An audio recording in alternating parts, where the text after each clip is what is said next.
We just got 3 new models from OpenAI underneath the GPT 5.6 tag, but actually 3 different tiers. Sol, which is going to be the flagship tier, Terra is the balanced everyday one, and Luna is the fast and cheap option, which kind of seems very similar to how Anthropic has made their own lineup with Opus, Sonnet, and Haiku. So the number is the generation number, and the name is going to be the tier going forward. So the Sol tier is going to say the Sol tier, but obviously as it improves like Opus 4.8 did, it's going to become like Sol GPT 5.6 or GPT 5.6 Sol, GPT 5.8 Sol, etc. OpenAI is calling Sol their most capable model yet for anything, especially for cybersecurity. On the benchmark, the exploit bench one, Sol is competitive with Anthropic's Mythos preview, and it only uses about a third of the output tokens. OpenAI says that they previewed the model to the US government before launch, so they actually looped them in, and at the government's request, they're starting with a limited preview for a small group of trusted partners, and that list is actually shared with the government, and it has to get approved before it gets circulated, which is not a typical model launch like the ones that we are kind of used to, but OpenAI essentially is saying that the cyber capabilities of their new model are so strong that if any foreign competitors or anyone that shouldn't get access to it gets access to it, it could be a big issue, and that is why they're working with the government. Obviously, that's the framing they're going with, but we know what happened with Fable 5, and because of that whole situation, this has kind of become the norm, at least at the moment.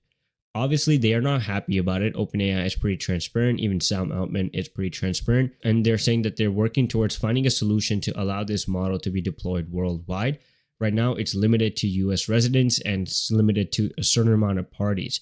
But on the safety side, they went pretty heavy with the training on this model. They put over 700,000 A100 equivalent GPU hours into automated red teaming, specifically hunting for universal jailbreaks to making sure that the models don't get jailbreak. And they also have a lot of new safeguards on the new model. There's, real-time classifiers checking output as it generates, an account level review if something keeps getting flagged.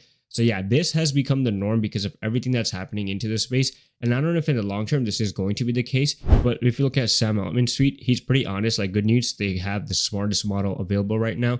And this model is on paper beating Mythos 5 and Fable 5. But the bad news, because of the US government, it's only in limited preview. And he is saying that they are working with the government to get this model, deployed worldwide.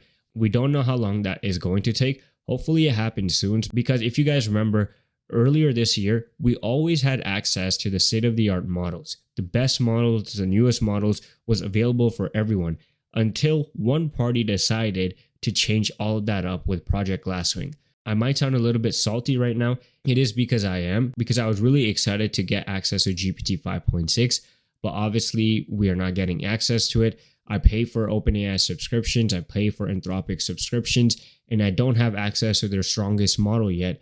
But this is why we're kind of seeing that a lot of people are kind of turning against Dario, because they accuse him for fear-mongering, and now state-of-the-art models are basically unreachable for majority of the normal people.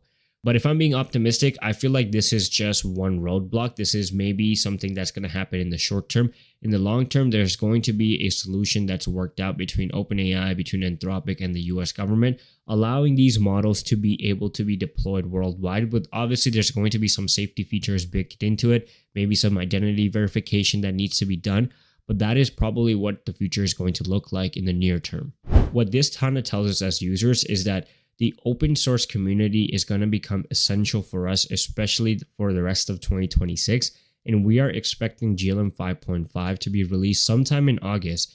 And based on early claims, and even by the CEO, they're saying that this open source model, GLM 5.5, might be as capable as Fable 5 by August. So because of everything that has happened in this space, China not getting access to the newest models like Mythos 5, Fable 5, and now GPT 5.6 Sol, Terra, or Luna, there is an incentive for the open source community to speed up their training, speed up their development, and invest heavy hours behind training a model as capable as these GPT 5.6 tier models are, or as Fable 5 and Mythos 5 are. But because now, even if hypothetically they don't get a model as strong as Fable 5, but it's almost on par in majority of the tasks it does, there's an incentive for a lot of users to adopt these models because they're going to have access to them. They're going to be cheaper than the closed source labs, and they're going to be able to use these models and put them into actual workflows compared to OpenAI and Anthropic, who are dropping state-of-the-art models, but nobody really gets access to them. So there's no point, right? It defeats the whole purpose. Before we continue, we just launched the Universe of AI newsletter. If you want to stay on top of AI news without having to hunt for it, link is in the description. Don't miss out. And some early testers who got access to this model while it was being stealth tested released some of the tests that they did, and you guys saw some of that generation as well. But if you look at this PS5 generation, it almost looks like the PS5 SVG test is basically solved now by all these new models. Because if I showed you the picture of this and I kind of zoomed out a little, you would not be able to tell me that this isn't just a PS5 controller, maybe like an illustrated one, but this is a SVG coded one, so you can see how strong the models have gotten on SVG generation especially. And this generation you're looking at right now is GPT 5.6 Sol Ultra, which is a Minecraft clone, and this was one shot. And if you guys remember, we saw with the Fable 5 Minecraft test, the model was super strong, but this one looks like a better version of that. It is strong, it is capable. Obviously, there might be some UI glitches, and there are some UI glitches that I can see from the get-go, but this tells you how fast the space has moved. We now have solved many of the tests that we were doing, and especially for one-shot coding, it feels like all these models are much more capable now. Now, this is an interesting take. Somebody had access to GPT 5.6 Max and obviously Fable 5. What's really clear, which I think is obvious, 5.6 is clearly better than Opus 4.8 at everything and is slightly faster, but it depends on the load according to this person. And on Fable, it's a little bit worse on coding, but better on agentic workloads. But this person basically had Fable write the code and 5.6 run experiments on it. And he said that this was kind of dreamy. Basically, by combining the capabilities of Fable 5 and 5.6, he was able to create a workflow that felt unreal. So yeah, if you guys couldn't tell, I'm genuinely really not super excited with the release because I thought I was going to get access to this model. Probably all of you guys also thought that you were going to get access to GPT 5.6, but instead we have to wait, and it's so unclear about when we'll actually get to use GPT 5.6 and if it's going to be available to non-US residents soon. Hopefully it is, but if that changes, I'll let you guys know for sure. And while I was making this video, there was an update from the Anthropic team basically saying that they're working close with the US government since June 12th when Fable 5 was taken away, and they're saying that they are restoring access for some organizations for Mythos 5 and Fable 5. Which is probably step one when we get access to Fable 5, because step one, the government says that, okay, you can give it back to the organizations, trusted organizations. Step two is probably going to be US residents. And then step three, I feel, is probably going to be used for general use again, meaning everyone can get access to these models.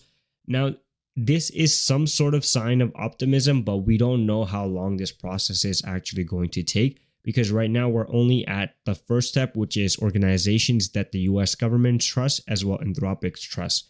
And still we don't know exactly if that means any foreign organizations that the government can trust. For example, a reputable company that might not be a US company, but could be a reputable company from, I don't know, Europe, for example, or even somewhere else.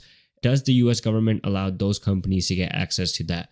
If that does become the case, then there's more signs pointing that the foreign restrictions are going to be uplifted for everyone, so even normal people can get access to these models. But as I said, this is still early, and as this situation continues to develop, I'll be monitoring it much more closely and giving you guys the latest updates. But that's it for today's video. Make sure you guys are subscribed to the channel, follow our new newsletter as well at universeofai.beehive.com, as well as subscribe to the main channel World of AI, and support us on X by following the Universe of AIZ as well. Until then, I'll see you guys in the next video.